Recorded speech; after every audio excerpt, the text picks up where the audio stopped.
राहुल शर्मा, आप देख रहे हैं SBN9 न्यूज। स्वागत है आपका हमारे खास प्रोग्राम में। प्रोग्राम की शुरुआत हम कर रहे हैं चुनाव से। जी हाँ, देश भर में अभी तक चुनावी माहौल देखने को मिला है। कई राज्यों में विधानसभा चुनाव संपन्न हो गए, लेकिन अगर मैं बात करूं पश्चिम बंगाल में एक चरण का चुनाव अभी बाकी है। ऐसे में पश्चिम बंगाल का चुनाव संपन्न होने के तुरंत बाद अब राजनीतिक पार्टी के नेताओं को नतीजों का इंतजार रहेगा। हालांकि अगर मैं बात करूं तो 2 मई को नतीजे आने वाले हैं और 2 मई को पूरी तरह से तस्वीर साफ हो जाएगी कि जनता ने आखिरकार किस पर भरोसा किया और किस राजनीतिक पार्टी को बड़ा फायदा इस चुनाव में हुआ। सबसे पहले बात कर लेते हैं चुनाव हुए कहां पर है। पश्चिम बंगाल में देखिए अभी चुनाव चल रहे हैं, एक चरण का चुनाव बाकी है। उसके अलावा अगर बात करें असम, केरल, तमिलनाडु, और जिस तरह से ये देखने को मिला है कि जो चुनावी स्थितियां रही और चुनाव में तमाम राजनीतिक पार्टियों ने अपनी पूरी ताकत झोंक दी, तो सबसे बड़ी नजर इस चुनाव में 2-3 पार्टियां हैं जिनकी रहेगी।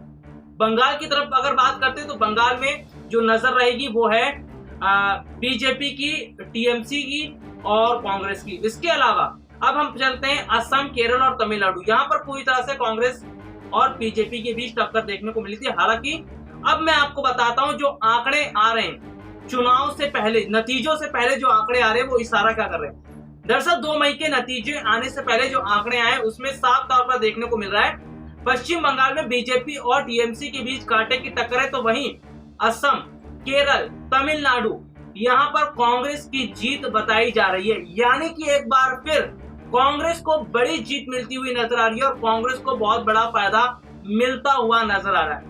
यानी कि यहाँ की जनता ने कांग्रेस पर विश्वास जताया और विश्वास जताते हुए कांग्रेस के साथ नजर आई। दरअसल अगर बात की जाए तो कांग्रेस ने यहाँ पर जिस तरह से चुनाव प्रचार प्रसार किया, इसका बहुत बड़ा फायदा उन्हें मिलता हुआ नजर आ रहा है। खास तौर पर राहुल और प्रियंका की बात करते हैं। राहुल और प्रियंका ने जमीनी स्तर पर उतरकर लोगों के साथ जुड़ने की जो कोशिश की, वोटर्स के साथ जुड़ने की जो कोशिश की, इसका बड़ा फायदा उन्हें मिलता हुआ नजर आ रहा है। इससे साफ पता चल रहा है कि कांग्रेस एक बार फिर बढ़त बनाती हुई नजर आ रही है और कांग्रेस जिस तरह से अब काम कर रही है, जिस तरह से कांग्रेस पार्टी ने अपनी रणनीतियों में बदलाव किया है, इससे आने वाले समय में बहुत बड़ा फायदा कांग्रेस पार्टी को होने वाला है और होता हुआ दिखाई भी दे रहा है। क्योंकि साल 2024 जो लोकसभा चुनाव है, देश का सबसे बड़ा चुनाव, इस चुनाव में कांग्रेस पार्टी बहुत बड़ा उलटफेर कर सकती है अगर इसी नीति के साथ पार्टी चलती रहे। चलिए एक रिपोर्ट आपको दिखाते हैं किस तरह से नतीजों से पहले जो आंकड़े सामने आ रहे हैं वो क्या इशारा कर रहे हैं और इससे कांग्रेस को कितना बड़ा फायदा मिलता हुआ नजर आ रहा है। देखिए एक खास रिपोर्ट। कई राज्यों में विधानसभा चुनाव पहले ही संपन्न हो चुके हैं और पश्चिम बंगाल में केवल एक चरण का चुनाव बाकी है। ऐसे में अब सभी राजनीतिक पार्टियों की नज़र 2 मई पे है, क्योंकि 2 मई को इन विधानसभा चुनाव के परिणाम आएंगे। अगर बात की जाए तो विधानसभा के चुनाव परिणाम आने से पहले कुछ आंकड़े और रुझान सामने आए हैं, जिसमें साफ तौर पर ये देखने को मिल रहा है कि एक राजनीतिक पार्टी को बड़ा फायदा दिखता हुआ नजर आ रहा है। जी हाँ, अगर बात कर लेते हैं पश्चिम बंगाल की, तो पश्चिम बंगाल में फिलहाल बीजेपी और टीएमसी के बीच टक्कर देखने को मिल रही है। और अगर रुझानों की बात करें तो रुझान में साफ देखने को मिल रहा है कि टीएमसी बीजेपी पर भारी पड़ रही है। तो ऐसे में ये संभावनाएं जताई जा रही है कि हो सकता है बंगाल में इस बार भी टीएमसी का कब्जा बरकरार रहे, यानी एक बार फिर ममता बनर्जी बंगाल की मुख्यमंत्री बने। वहीं अगर बात करें तो बीजेपी को बंगाल के अलावा असम, केरल और तमिलनाडु में भी झटका लगता हुआ नजर आ रहा है, क्योंकि बीजेपी ने सबसे ज़्यादा जो चुनाव प्रचार का काम किया वो बंगाल में किया था।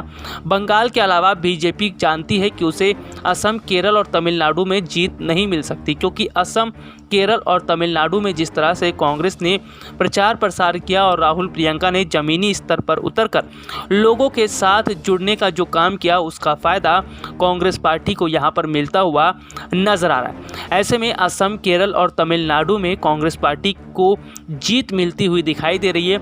यानी कि जिस तरह से कांग्रेस की जीत शुरू हुई है, इससे आने वाले समय की तस्वीरें भी साफ होती हुई दिखाई दे रही है।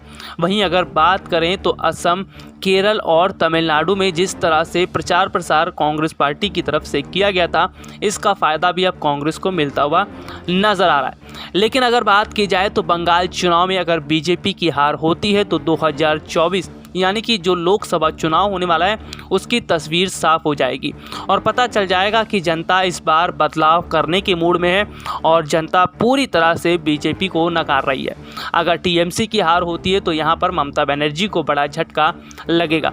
हालांकि अगर बात की जाए तो पश्चिम बंगाल में कांटे की टक्कर देखने को मिल रही है, लेकिन संभावनाएं ये जताई जा रही हैं कि बंगाल चुनाव में बीजेपी को झटका लग सकता है। वहीं कांग्रेस के लिए एक अच्छी खबर निकलकर सामने आई है कि जिस तरह से बंगाल के अलावा अन्य राज्यों के चुनाव में उसे जीत मिल रही है तो इससे आगे की राह कांग्रेस के लिए आसान होती हुई नजर आ रही है।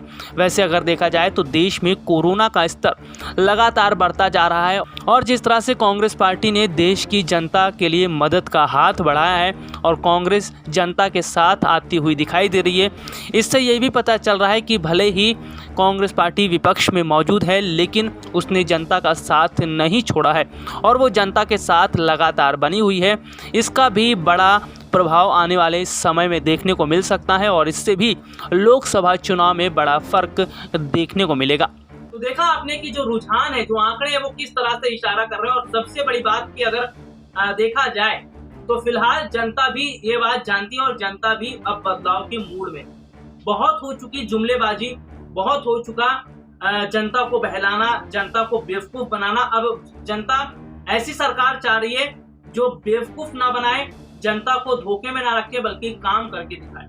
अभी तक जिस तरह से देखने को मिलता रहा है कि जो जनता है वो बहुत सोच समझकर चुनाव के समय वोटिंग करती है, लेकिन अगर बात की जाए तो जिस तरह से कांग्रेस पार्टी की स्थिति बेहतर होती हुई नजर आ रही है, पार्टी को बढ़िया फायदा मिलता हुआ नजर आ रहा है, तो इससे आगे की जो राह है वो पार्टी के लिए बहुत बड़ी आसान दिखती हुई नजर आ रही है। हालांकि अगर हम बात करें तो सबसे बड़ी बात जो है असम की, असम में बकायदा खुद प्रियंका गांधी चुनावी मैदान में उतरी थी, वहां पर रैलियां उन्होंने की थी, लोगों के साथ जिस तरह से वो जुड़ी थी। इसके साथ ही साथ जो अन्य राज्यों के चुनाव है वहां पर भी जिस तरह से देखने को मिला था कि कांग्रेस, खास तौर पर केरल की बात करते हैं, केरल के वायनाड से सांसद राहुल गांधी ने न सिर्फ लोगों से मुलाकात की बल्कि वो लोगों के साथ जुड़ते चले गए और इसका फायदा केरल में भी मिल सकता है। तो ये सारी चीजें हैं जो देखने को मिल रही हैं और जिस तरह से स्थानीय मुद्दों को राहुल और प्रियंका ने उठाया है, कांग्रेस पार्टी ने इन राज्यों में स्थानीय मुद्दों को उठाया है, तो यही स्थानीय मुद्दे अब की बार कांग्रेस के लिए जीत बनते हुए दिखाई दे रहे हैं। यही स्थानीय मुद्दे हैं जो कांग्रेस को बड़े स्तर पर जीत दिला रहे हैं और इससे कांग्रेस पार्टी बहुत बड़े स्तर पर जीतती हुई दिखाई भी दे रही है। फिलहाल आज के लिए इतना ही। आपसे दोबारा मुलाकात होगी, तब तक के लिए इजाजत दीजिए। नमस्कार।